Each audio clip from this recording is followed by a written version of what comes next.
When you get down on your knees, you can fire with the devil, 'cause he got you when you're weak.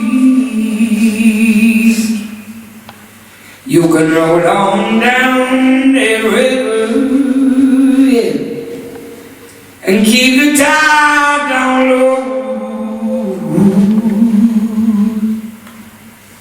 But this place where you've been headed, girl,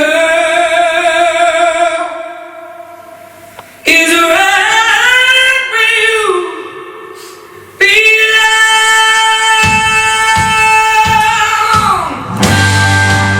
Hello, Coleraine. Mama's in the house.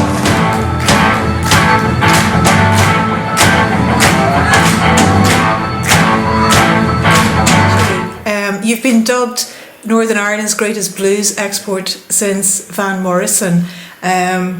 Two-part question. What got you interested in blues music? And secondly, are there any blues artists that particularly interested you in developing as a musician? Well, first off, it's a great honour to be even mentioned in the same name, the same sentence as Van Morrison, because 2012 was, of course, when I got my big break, because I was supporting him on a lineup. There was like 9 acts when he came back to Belfast, and it was amazing because nobody knew who I was before that, and then bang, everybody was like, who is she? Who's she? And then the next minute I knew I was in the round with Nancy Griffith, so it was a bell night. It was crazy. And you know, I was in blues. I loved blues music since the age of 12 because I went for an audition for Opportunity Knocks. Those of us who are older will remember Opportunity Knocks. And Bob Monkhouse had just taken over, and I was doing an interview, or I was doing an audition in the King's Hall in Belfast, and I was in a beautiful big blue teal ball gown, something to see in musical theatre, and I was singing Doris Day, Once I Had a Secret Love. So I'm singing this, Once I Had a Secret Love. And the musical director, I went to my grandmother who had kidnapped me out of school to take me to this audition because my mum and dad wouldn't agree. And the musical director said, you need to let her listen to Etta James. So he saw or he heard something.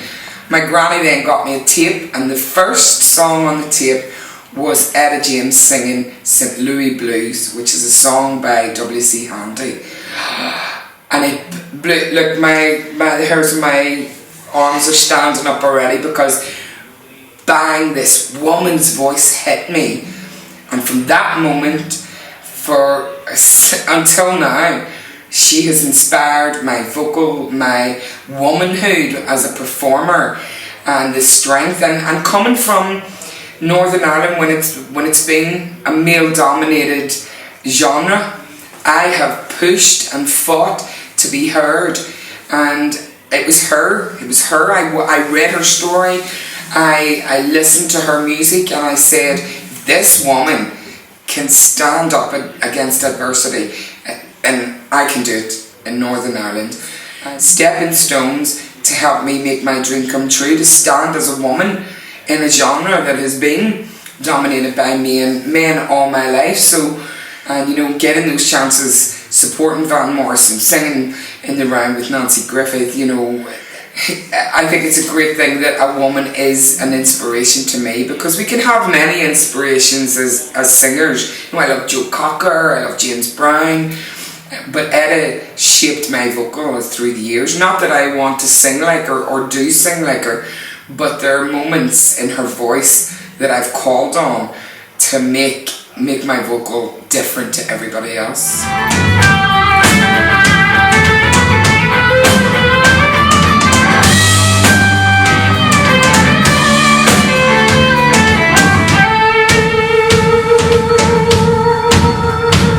Sit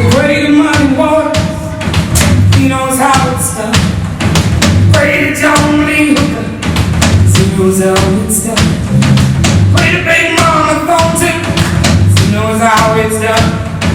Play the Miss Etta James Long, she knows how it's done. I see play, I see play, I see play, I see play, I see play, play, play, play, play.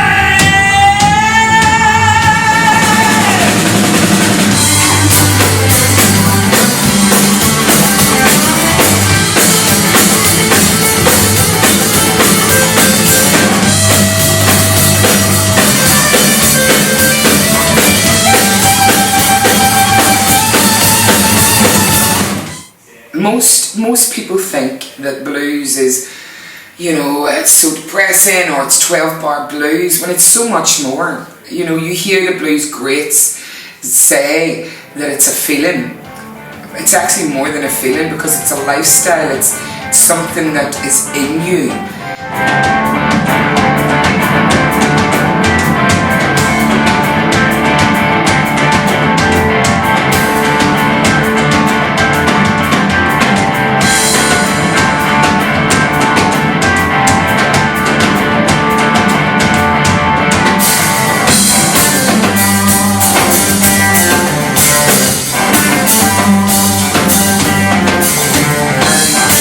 Whilst I don't agree with, oh, you have to live the blues to feel it, because I have many friends who have never had trauma, never felt, you know, severe pain, and they love the blues and they play the blues. I think for me, the blues has got me, blues music has gotten me through some hard times. I've used it in a cathartic way to write music. Sometimes if I'm feeling sad, then I just want to really roar. So it's an essence for me. From one day to the next, it could be happy blues, it could be sad blues, and you know, in times when I was depressed, I would listen to the songs from African Americans who were in slavery, and I've been to these places. I've been to Memphis, I've seen how, or Alabama, I've seen how they lived, and then I go, okay, I've got my problems, I've got my blues, but you know what? The best way I can honour blues is to sing for those who can't. So that's why it's an essence for me, because someone in the audience may need my kind of blues, and that's all it is. Some of you know this song. It's about boyfriend number 47. Took me drinking with the devil.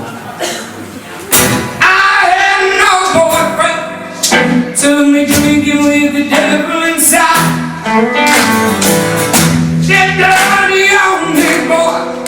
Took me drinking way down deep inside. I had no boyfriend. Took me drinking with the devil inside. Get dirty on me, boy. Took me drinking with the devil.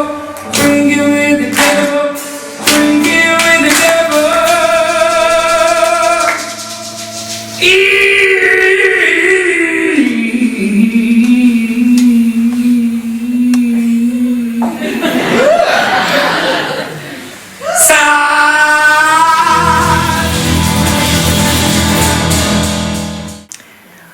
What is your interpretation of Irish blues, Kaz?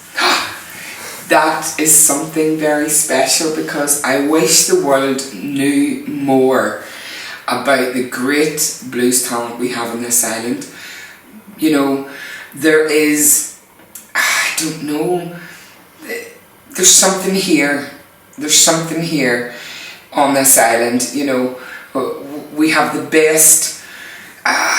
We have the best groove, we have the best feel.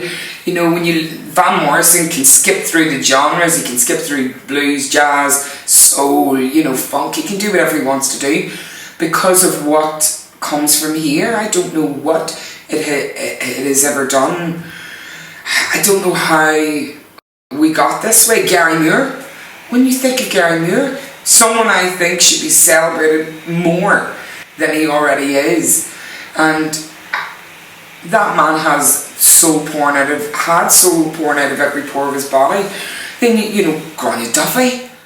Grania and I are good friends, and we play the same festivals across Europe. And I wish that we're getting our chance to perform across the world, and I just wish more women, more girls would come into the blues scene and we could get them, but I don't know what it is. And for me, Irish blues is about supporting that next generation who want to play. I've been listening to tambourine for 22 years. I have loved this woman for 22 years. I can't think of my own. I hear that tambourine.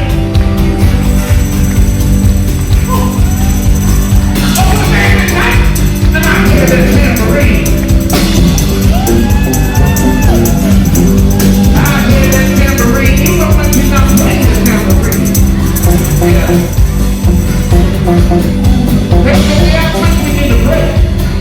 No, you're never taking a break from me, child. I think we need a holiday break.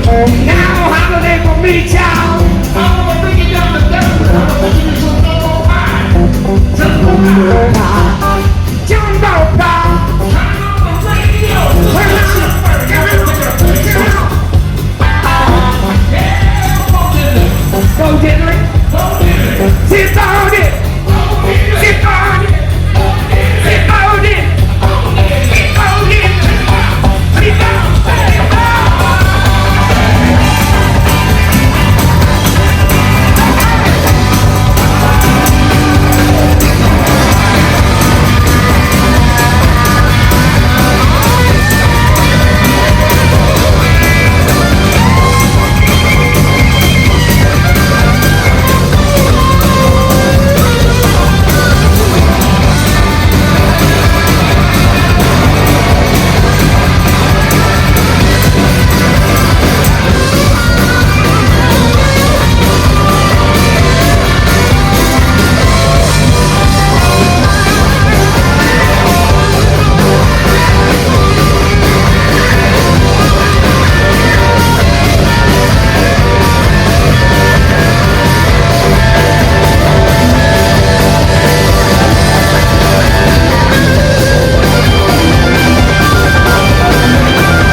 The blues to me is ownership of independence.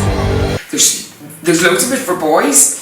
Every time I look on Facebook, there's a new blues band, but it's always led by boys. So I wish that we could put the same energy as we do for the guys into the next generation of blues, because for women, because we're always good at supporting our musicians. We're always good. We're always great at pushing them forward. That's why I'm living in France now. So Irish blues, it's an earthiness. It's an earthiness that it comes up from the ground. I mean, I've been to Muscle shows, and that's what they say about the river. I wrote a song called The River That Sings, and they believe that there's a maiden that sings in the river. Well, for Northern Ireland, I would like to be remembered for pushing my way through to be heard.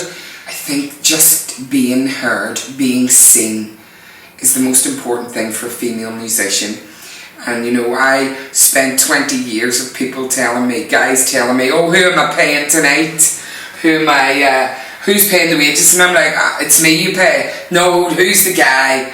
You know, so that I would like to hope that I would leave that strength for future females to get into the scene. But even though all my music isn't blues, I would like to be a part of that legacy of blues that Northern Ireland is so rich for. And if I can do that and it's on my gravestone that she tried, that's all I can ever want for a legacy. Ladies and gentlemen,